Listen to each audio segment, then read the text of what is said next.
So if somebody were to walk in your house and tell you how you're going to spend your money, where you were going to travel, what kinds of food you were going to eat, when you would wake up and go to bed, or any of these other kinds of just demands that they would place on you, you would kick them out of the house immediately. No questions asked. They're not allowed in here. But when it's our kids' sports, we just kind of roll with it.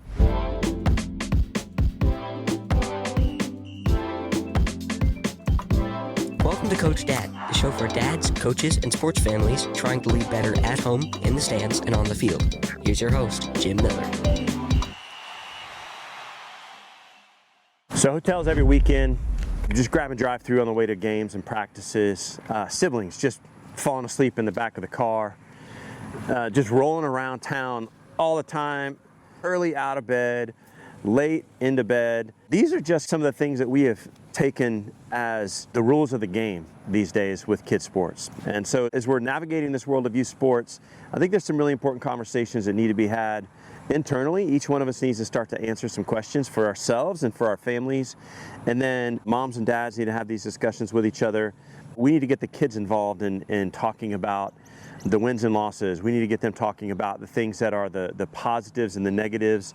What is the cost of the thing that we are moving towards? Now, just to say that travel ball is too costly for families is a blanket statement, and we're not going to go there. There's no one size fits all. There's nothing that fits for one family everything is going to fit the same way for another family. When we think about this kind of a dynamic, the travel ball sports as a whole, each family has to make a decision about what are the things that they're going to allow and not allow in their lives. And even more so, we need to come to terms with why it is that these things are allowed or not allowed. As we're approaching this sports season, and as we begin to move forward in this thing, then there are some sacrifices that are going to need to be made for us to play the sport. I mean, obviously, at the lowest levels, there are sacrifices. You're giving up one or two evenings, or you're giving up a Saturday morning. Upward Sports, I used to help run Upward Sports Leagues, and that was, for most of these kids, that was just a Saturday morning. They would show up on Saturday morning, they would practice for 30 minutes, and then they would play a 30-minute game. But that's a Saturday morning that you had 2 hours that you could have been doing something else. And you had money that you spent on uniforms and on that gas to get back and forth to the practice. Those are all decisions that needed to be made. Now, when we look at the idea of the margins around the sport, that's a pretty important thing for us to consider and to think through. And then ultimately, I want us all to start to really plan and think about what is our ultimate goal through the sports? What are the things that we're trying to achieve through these sports? When we look at sports, are we looking at the sports as a tool, as a resource, or are they the end to themselves? And these are all really important questions for us to answer. So when we make these decisions about things like travel sports, travel baseball, AAU basketball, when we look at all these tournaments that we're going to be playing all around the country or in different places, there is a cost associated with it. And we need to have honest conversations about whether the cost is worth it. Is the cost of the travel, the money, the time, the sacrifices that are being made, are those costs worth the effort of what we're putting into it? Are we going to get as much out of it as we're putting in? Right? That's always the thing that we need to consider. So let's take a step back. When we look at travel ball, when we look at AAU, when we look at these different types of things, what are the reasons that we would say we want that kind of pressure on ourselves? What is it that we're trying to gain access to, or what is it that we are trying to say, this is why we're doing it? One, most of us, when we have these conversations with families and parents, and we say, hey, why is it that you want your kid in travel ball? They say, well, we ran into a bunch of politics in Little League, or we ran into politics with daddy ball or coaching and the way the coaching was being run. We run into people that say, my kid is just he's a little bit of a better player, and he was kind of bored at the level that we were at. There are a lot of kids that would say things like, well, we have goals of we want our kid to be able to play on a high school team, and then for them to be successful, we need to make we need to make some extra strides in the kinds of things that we're doing and the types of coaching that we're getting and the competition that we're playing against. And other people are saying, well, my kids can play in college or professionally. And so these are all different tiers of what it is that we're trying to do. But I want us to take a step back. One of the things we always talk about with CoachDad is that the mission is bigger than the game. The mission is bigger than the game. And when we are talking about sports, if the end game is the sport, then we have taken that sport and it is in a place in our lives where it doesn't belong. We've taken the sport and put it in a place in our life where it does not belong. Sports shouldn't be the end. Now, are sports good? Yes. Are sports great? Oh my gosh. Do we want to compete? 100%. Do we want to win? Absolutely. Do we want to play well? Yes. Sports is fantastic at teaching process. When you put work into sports, you become more successful. That's a fantastic thing to teach. When you put in the work of grinding away, of doing the extra reps, of thinking about the things that we're trying to do to be successful, then you're going to see the result is going to be a positive result. When you look around at the teams that compete at a high level, every team that I ever played on that got to a high level, the kids that were on that team, 90% of them were the ones that were, part of the reason that they were there is because they put in the extra time. I played with a guy in college who was notorious. He was notorious. When the team would go down for batting practice and we would go down to the batting cages, he would stand in the batting cage and he would always be the first one down there. And he would hit 3 buckets full of baseballs. We all just stood around and went, come on, let's go. Come on, we got other people that want to hit. That dude put in the work. Now, he ended up being a major leaguer. I would say he should have come later and done the work when other people weren't waiting to get in there, but he put in the work. I mean, you cannot deny the fact that he put in the work and the extra swings. He was taking the time and putting in the effort, and the result was that he went to the next level. Now, not everybody that's listening to this has kids that are going to be like major leaguers. Not everybody listening to this has kids that are going to make their high school team. We all have a ceiling that we're going to be moving to. But the difference is that what we want to try to do is we want to take that ceiling and we want to push as close to the ceiling as we can possibly get. So if our ceiling is that you're going to be a great high school player, then man, you be the very best high school player that you can be. If the ceiling for you is that you're going to be a great contributor on your minors baseball team, then man, let's find a way to be the best contributor on that minors baseball team that you can be. If you're going to be a guy that is a special teams player, and that's it, you're going to be one of those guys that helps out on coverages. If you're going to be somebody that comes in the last 2 minutes of a game and guards, just guards a player on the other team to try to keep them from scoring, then figure out what it is that your role is and how it is that you're supposed to be. What are the things that you're trying to ascribe to? And figure out how you can be the very best version of that. And let's aspire to that in the best way possible. But while we're saying this, let's also recognize that ultimately the W is not the goal.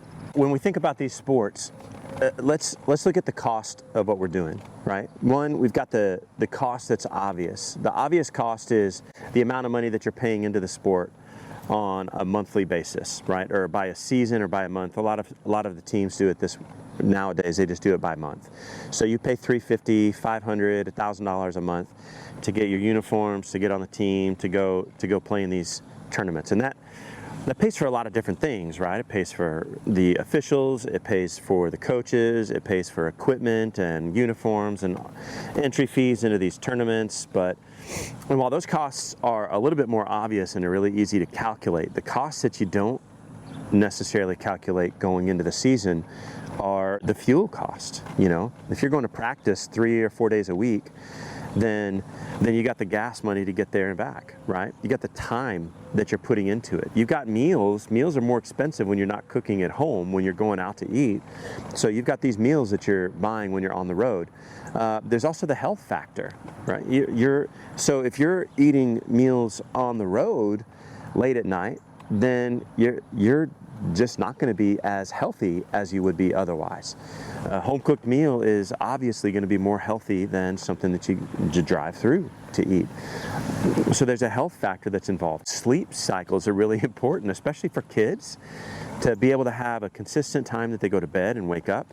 And so if you're going to practice it, late in the evening, eating a late dinner on the way home, and then they're getting home, and then they've got homework, then they've got other things that they're supposed to be doing on a daily basis, and they're going to bed really late, getting up early, the sleep cycles are all messed up. There's the marriage stress. I mean, the difficulty of husband and wife kind of separating each evening to take kids in different directions. That's going to be stressful on the marriage. That's going to be a difficult thing for people to come through and to work out. That time with your spouse is really important.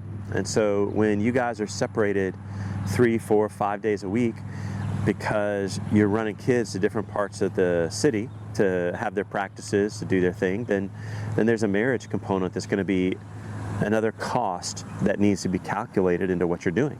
So we have all these hidden costs. The obvious costs are there, and then the hidden costs are there. Hotel rooms, babysitters maybe. I mean, there's you name it. There's all these things that you guys can come up with these lists better than I can.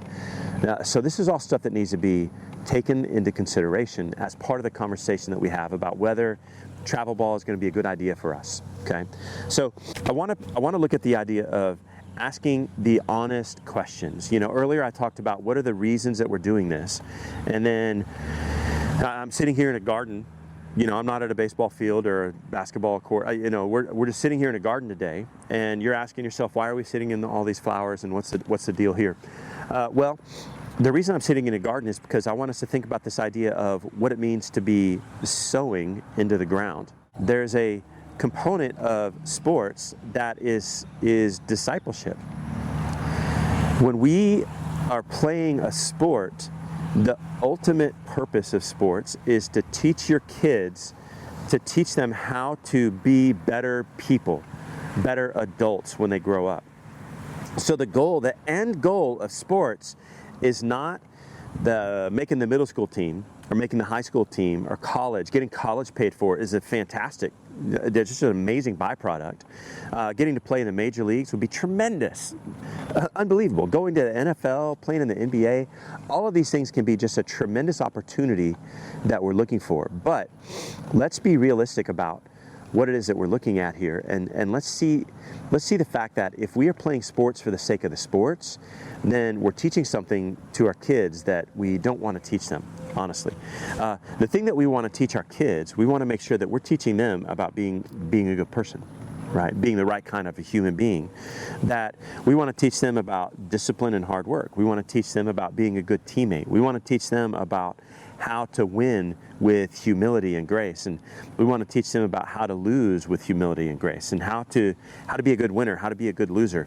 We want to teach them about the kinds of lessons that you can take away from sports that are going to serve them later in their life when they are running a business or when they're running a family. The fact that there are jobs that we do that we don't like doing. I mean, I don't like hitting off of a tee necessarily. That may not be the ultimate goal for me, is to go hit off of a tee, but if that helps me become a better baseball player to serve my team, then hey man, I'm willing to put in that work and effort and the time. So let's take a step back and let's start to ask the questions, ultimately, what is the purpose of us being in a sport? If the purpose of me being in that sport and having my kids there and us doing all these things that are sacrifices for our family, if those are ultimately to get them on the high school team, then that's an imbalance, and that's not going to serve our family in the right, proper ways.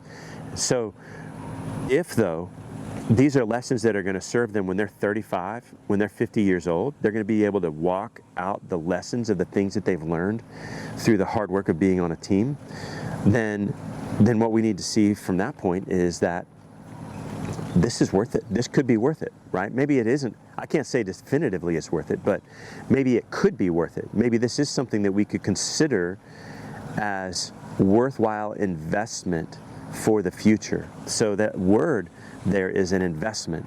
We want to consider the investment, what it is that we're investing in time, energy, resources, in order to get a particular return on that investment. And if that investment is worth it for our family, then that should be the decision maker. So when we look at travel ball, is travel ball bad? And the obvious answer to that is no, it depends. I mean, travel ball itself is not bad. Travel ball can be fantastic. It can also be a bear on you and on your family and on your kids. Now, personally, I played baseball at a time where I was on one of the 4 or 5 select baseball teams in the state of Texas, right? So this is years ago. There were literally like 5 or 6 teams in the state of Texas. There were 1 or 2 in the city of Austin. Everybody on my select team played college baseball, so it was a different game than it is today. But today when we look at it, we need to make a decision if travel ball is going to be something that's going to serve our family or not. And we see it as a tool and a resource. So when you think about travel ball, let's make a decision based on whether it's going to serve our family or whether our family is going to have to serve the sport. That is where we can begin to make a good decision moving forward for our family about whether it's the right thing or not. So listen, I really appreciate you listening to all this way if you've listened through the whole thing. If you have listened to this and you think it would be helpful, man, I would love it and just appreciate it if you would share it with another coach or a dad. We also have a community that we're building up at CoachDad.live, which is our website, CoachDad.live.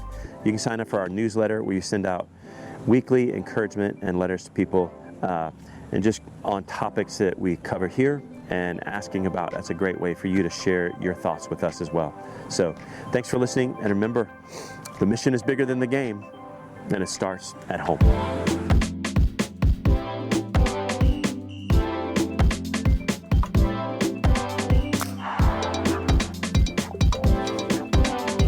Thanks for listening to Coach Dad, where it starts at home.